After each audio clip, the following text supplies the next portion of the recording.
Welcome to SwiftCoin. In this video, we will show you how to identity verification on SwiftCoin app.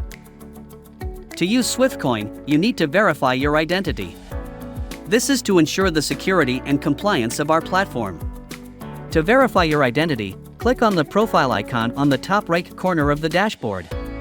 Go to Profile and fill out all the required entry fields, such as your address and date of birth. Then, choose your identity document, such as your passport, driver's license, or national ID card. Select any one of the certification types and fill out the ID number and click Continue to proceed. Next, you need to upload a photo that shows the front of your ID document clearly. Then, upload a photo that shows the back of your ID document clearly. Finally, capture a photo of yourself holding your ID card in your hand and upload it. Congratulations! You have completed the process. We are working on approving your verification. It may take up to 24 hours for us to review your documents and confirm your identity.